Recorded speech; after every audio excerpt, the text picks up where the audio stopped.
That's first gear. Here's second gear.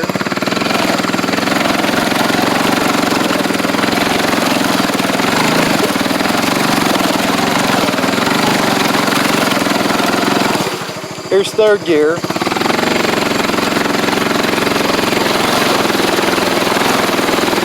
I'm gonna put in four-wheel drive and see how it does creeping around in the weeds. This is where wide tires are awesome.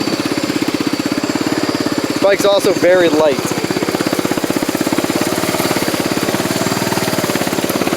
Another bad run, we're gonna give it a shot.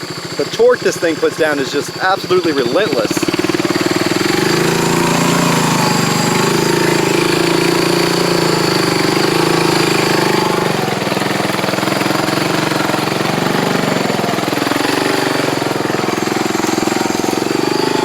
So far, so good.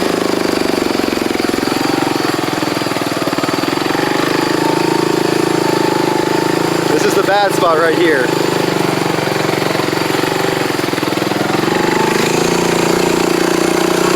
Ooh, nasty.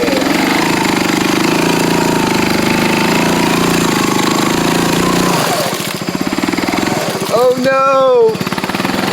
If only it had a locker. I'm also being lazy and driving with one hand, so that doesn't help.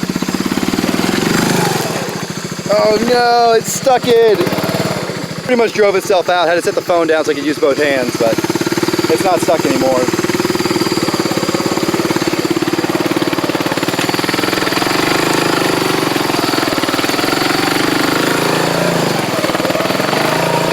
Alright, so the creeper did awesome. Way better than I could have expected just for the first test ride. Jamie builds good stuff, but he only has taken this thing on one ride. There wasn't a lot of deep water involved, so I was a little concerned about the waterproofing, but snorkel's damn near watertight. I'll show you how much water's in the airbox after about 10 minutes of lake riding. A little bit in there, not too bad though. Alright, there's a good bit of water in there. Alright, yeah, it's not sealed that great. God, it's still coming out. Holy shit. Snorkel never went under, so I got a leak somewhere. It was running fine though, so whatever.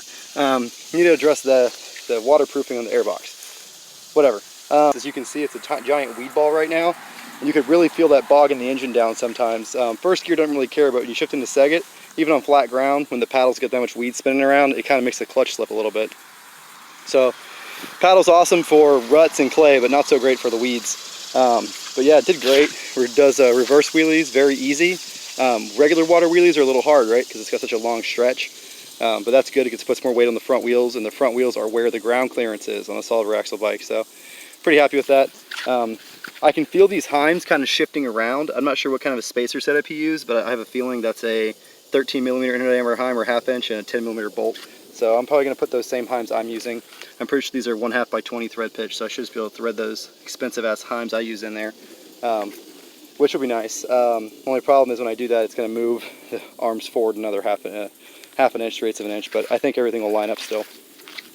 But yeah, looks really good. I4 is working out great. The best way to mount these is with a hose clamp. People tell you a lot of different ways to do it. Just put that rubber thing on the frame with the hose clamp, and you want to hold it to where it's forward, because there's plenty of splines in the back, but not a whole lot of splines on the front of that shaft. So you want to hold it forward into the front diff, and that's the best way to seal it. But yeah, other than that, man, I'm super impressed with this thing. I am going to have clutch issues, I can tell. I think it's got stock clutches in it now, so I want to order a DRC kit for it and some really, really heavy springs. Because it can turn them in second gear. It's got the power and the torque. The clutches just don't tend to like it a whole lot.